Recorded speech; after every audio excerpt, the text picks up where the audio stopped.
Terima kasih Anda masih bersama kami di Breaking News TV One pemirsa. Masih berlangsung hingga saat ini sidang di Mahkamah Konstitusi dan saat ini masih berlangsung penyampaian oleh ahli yang disampaikan oleh kubu 03 Ganjar Mahfud, yakni sosiolog Risa Permanadeli. Dan sebelum kami ajak Anda untuk menyimak jalannya sidang, kami akan lanjutkan dialog kami dengan Bang Frits Edward Siregar. Bang Frits, tadi kembali lagi kita mau ulas soal apa yang sudah disampaikan oleh para ahli dari kubu 03. Ini kan tadi juga disinggung soal bansos yang diturunkan oleh Presiden Jokowi. Tadi dikatakan oleh ahli sebenarnya secara alasan penurunan bansos melihat dari sudut pandang El Nino, kemudian juga inflasi, itu sebenarnya kalau menurut ahli tidak ada alasan ataupun urgensi untuk menurunkan bansos di tahun 2024 ini. Nah, ini kan lagi-lagi kaitannya nanti yang akan di-highlight oleh sejumlah pihak adalah penyalahgunaan wewenang oleh Presiden Jokowi dan juga fasilitas. Nah, tanggapan dari 02 lagi-lagi seperti apa, Bang? Ya. Kan kalau kita bisa melihat tadi bagaimana adanya penurunan inflasi, kemudian pengurangan kemiskinan pada tahun 2023. Tapi itu kan kita dapat menemukan data tersebut setelah sesuatu terjadi. Setelah semua hal terjadi, setelah modifikasi secara ekonomi terjadi, kemudian kita melewati tahun, baru kita bisa melihat ke belakang. Itu kan dari cara akademik kita bisa melihat. Tapi kalau kita bisa melihat dari kacamata pemerintah, kan pemerintah kan harus menyiapkan semua dulu, harus membangun sesuatu. Kan tidak bisa sesuatu yang kita setujui sekarang langsung ada sekarang, peraturan langsung disetujui, langsung terbagi kepada masyarakat. Ada proses yang harus bisa dilihat. Dan proses tersebut adalah sesuatu yang sudah disetujui oleh anggota dewan. Jadi DPR RI juga telah menyetujui dan bisa mengerti tahapan-tahapan yang akan terjadi dan bagaimana proses selanjutnya. Dan kalau tadi kita melihat apa yang disampaikan oleh Prof. Hamdi Muluk misalnya, bagaimana terkait dengan antara allowance dan keterpilihan. Beliau bahkan mengatakan dan menegaskan, saya quote nih, terkait dengan bansos ataupun allowance itu hanya punya pengaruh 29%. Sedangkan faktor lain seperti penilaian terhadap kandidat itu bisa 71%.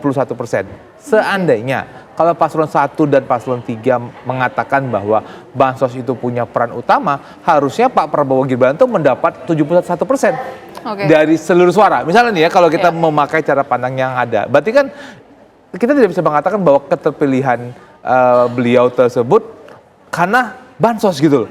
Dan seakan-akan bansos itu seakan-akan merupakan program ataupun bagian daripada kampanye Prabowo Gibran, dan itu kan bukan gitu. Jadi ada program yang sesuatu sudah disetujuin dan sudah dilakukan. Kalau tadi kita melihat tadi, saya lupa ya, ahli Pak Damanhuri kalau saya tidak bisa merasa, kalau saya tidak lupa ya, pada saat proses tadi ya, kan ada proses peningkatan bansos di tahun 2015, memang sudah ada bansos tuh, tahun 2015 ya, naik pelan-pelan ya, kemudian itu semakin meningkat pada tahun 2023 misalnya, dan kalau ada kenaikan tahun 2024, 17 triliun misalnya, kita mengacu kepada pembacaan nota keuangan yang disampaikan Presiden Jokowi pada tanggal 16 Agustus, di mana adanya pengurangan angka kemiskinan yang harus dilakukan. Perlu ada modifikasi, itu kenapa ada penambahan 17 triliun pada tahun 2024. Jadi itu kan dokumen-dokumen publik yang bisa kita dapatkan semuanya.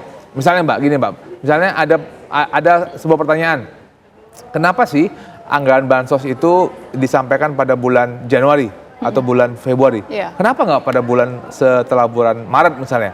Mari kita lihat rekaman di YouTube misalnya, itu ada pernyataan Ibu Risma pada saat rapat di Komisi 8. Ibu Risma Menteri Sosial ya, mengatakan kenapa pembagian pada bulan Januari. Dan Ibu Risma sebagai Menteri Sosial menjawab pertanyaan dari anggota Dewan dari PKS dan PDIP, mengatakan memang sejak tahun 2002-2001 pendistribusian bansos itu kalau nggak bulan Januari, awal Februari. Itu sesuatu yang sudah terjadi. Jadi apa yang terjadi pada tahun 2024 bukanlah sesuatu yang wow gitu, bukan sesuatu yang baru. Ini artinya sebenarnya secara timing juga adalah sesuatu yang normal dan seperti biasanya dilakukan.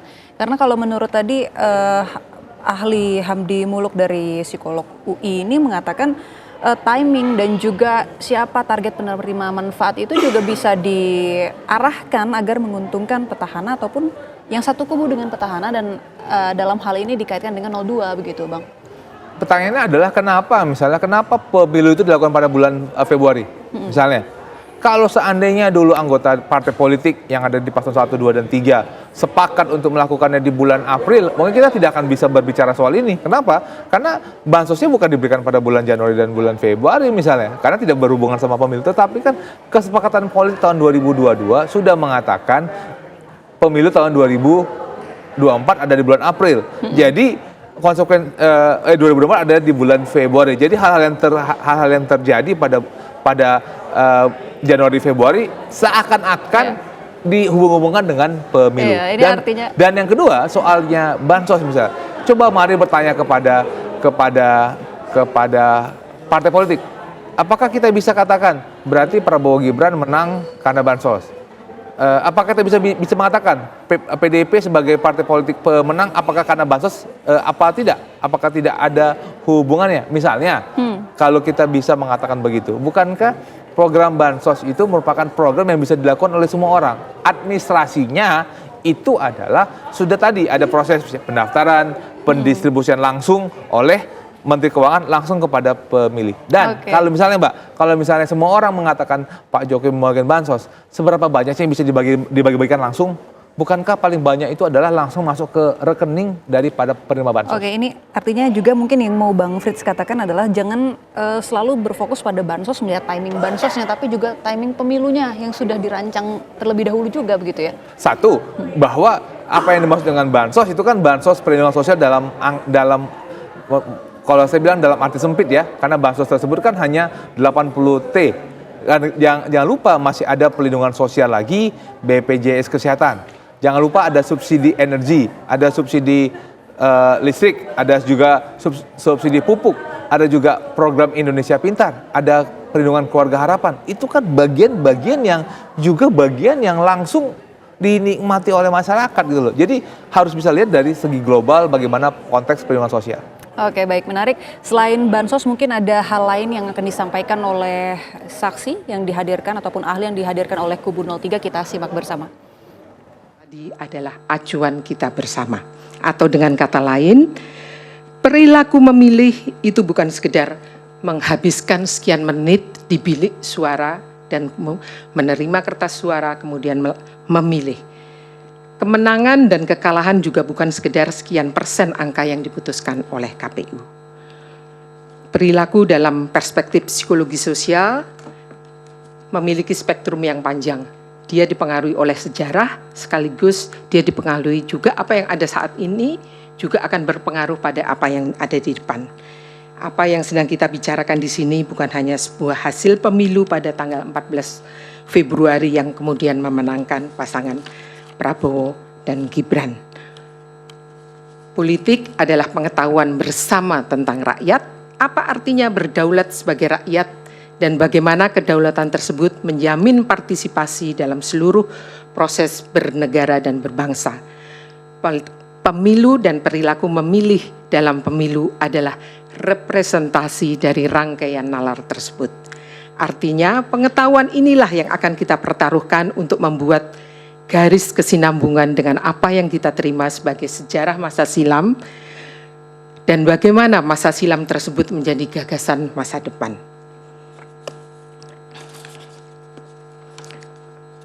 Politik populis, saya bisa satu paragraf, Pak Ketua? Ya. Baik, politik populisme yang dipakai dalam pemilu 2024 baik secara resmi maupun tidak, sepenuhnya bergerak menegaskan kesinambungan watak politik tanpa nalar yang saya sudah jelaskan di dalam teks yang berasal dari sejarah sebelumnya.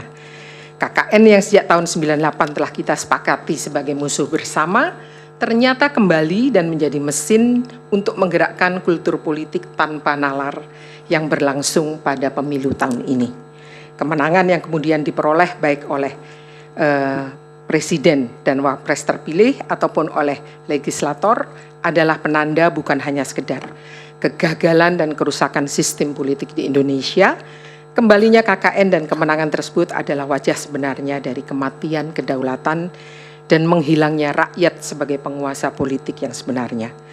Kematian tersebut juga menegaskan matinya arah mata angin pada haluan politik yang akan kita jadikan rujukan bersama.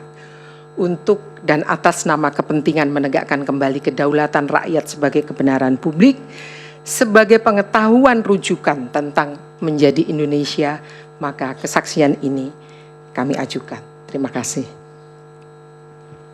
Ada pertanyaan dari... Ada yang mulia, saya dan rekan kami Yanwar akan mengajukan satu atau dua pertanyaan.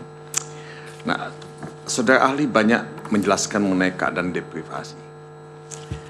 Kalau saya melihat deprivasi dalam konteks sebab dan akibat, ya, hubungan kausalistik, ya. Ini deprivasi kelihatannya menjadi akibat ya, dalam satu pola hubungan. Tadi disebutkan deprivasi itu antara lain bisa dalam bentuk ketakutan, dalam bentuk kecemasan atau alienasi misalnya. Nah, yang saya ingin tanya ya kepada ahli adalah kaitan deprivasi itu dalam hubungannya dengan voting behavior, perilaku pemilih. Sejauh mana deprivasi itu mendikte, menggiring ya, pemilih yang deprived, yang berada dalam deprivasi itu untuk pilihan-pilihan yang sudah ditentukan atau diarahkan.